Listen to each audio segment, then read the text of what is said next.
आपण पाहत आहात एनडीटीव्ही मराठीचं विशेष बातमीपत्र महाराष्ट्रनामा।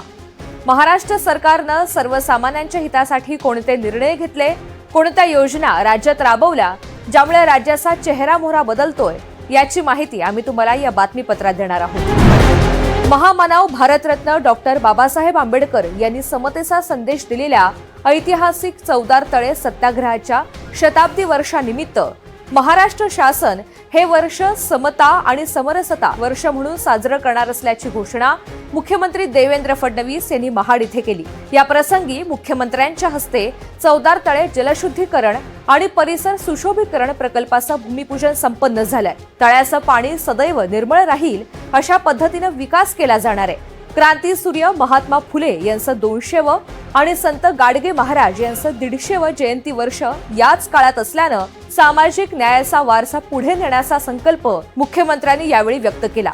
विशेष म्हणजे जातीभेदातून झालेल्या अत्याचारात प्राण गमवावे लागलेल्या पीडितांच्या वारसांना मुख्यमंत्र्यांच्या हस्ते थेट शासकीय नोकरीची नियुक्ती पत्र वितरित करून त्यांना मोठा आधार देण्यात आलाय।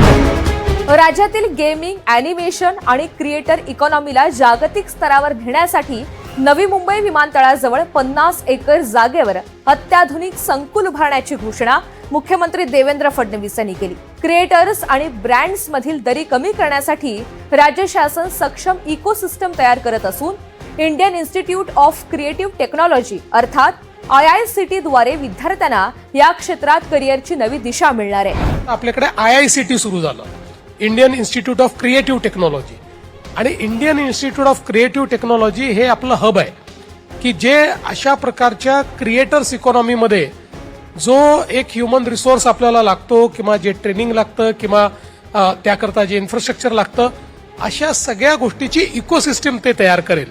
पुढील 2-3 वर्षात राज्यातील प्रत्येक गावापर्यंत हायस्पीड इंटरनेट पोहोचवून लॅग फ्री अनुभव देण्याचा संकल्प मुख्यमंत्र्यांनी यावेळी सोडला। या उपक्रमांमुळे महाराष्ट्र हे देशातील गेमिंग आणि व्हिज्युअल इफेक्ट्सचं प्रमुख केंद्र म्हणून नावारूपास येणार आहे। राज्यातील 90 लाख शेतकऱ्यांच्या आर्थिक सक्षमीकरणासाठी नमो शेतकरी महासन्मान निधी योजनेच्या 8व्या हप्त्याचं वितरण मुख्यमंत्री देवेंद्र फडणवीस, उपमुख्यमंत्री एकनाथ शिंदे आणि उपमुख्यमंत्री सुनेत्रा पवार यांच्या हस्ते संपन्न झालं। या महत्त्वपूर्ण टप्प्यावर एकूण 1798 कोटी 78 लाख रुपयांची रक्कम थेट शेतकऱ्यांच्या खात्यात जमा झाली आहे। उपमुख्यमंत्री एकनाथ शिंदे आणि उपमुख्यमंत्री सुनेत्रा पवार यांनी या योजनेमुळे राज्यातील बळीराजा अधिक स्वावलंबी आणि चिंतामुक्त होईल असा विश्वास व्यक्त केला।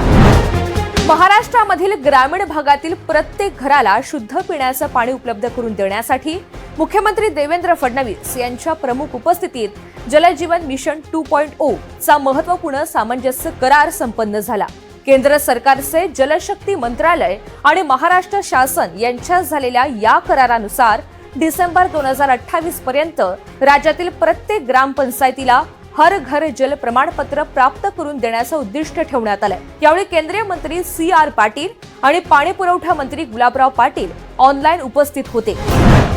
राज्यातील सार्वजनिक वाहतूक व्यवस्था अधिक आधुनिक आणि सुरक्षित करण्यासाठी मुख्यमंत्री देवेंद्र फडणवीस, उपमुख्यमंत्री एकनाथ शिंदे आणि उपमुख्यमंत्री सुनेत्रा पवार यांच्या हस्ते 3000 राजमाता जिजाऊ स्मार्ट ST बसेसचा लोकार्पण सोहळा दिमाखात संपन्न झाला।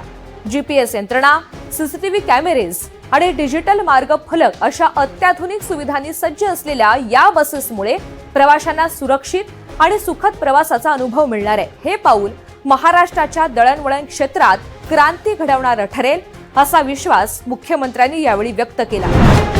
पहलगाम हल्ल्यात वीरगती प्राप्त झालेले संतोष जगदाळे यांची कन्या आसावरी जगदाळे यांना मुख्यमंत्री देवेंद्र फडणवीस यांनी दिलेला शब्द पाळत विशेष बाब म्हणून पुणे महानगरपालिकेमध्ये प्रशासकीय अधिकारी पदाचे नियुक्तीपत्र प्रदान केलेले आहे। सामान्य नियमानुसार वर्ग 3 किंवा 4 ची नोकरी मिळणं अपेक्षित असताना मुख्यमंत्र्यांनी नियमाचा अपवाद करून आसावरी यांच्या शैक्षणिक पात्रतेचा सन्मान करत थेट क्लास 2 पदावर नियुक्ती करण्याचे आदेश दिलेले असून पुणे महापौरांच्या हस्ते हा नियुक्ती सोहळा संपन्न झाला। तर या होत्या या आठवड्याच्या महत्त्वाच्या बातम्या। पुन्हा भेटूयात पुढच्या आठवड्यात। नमस्कार।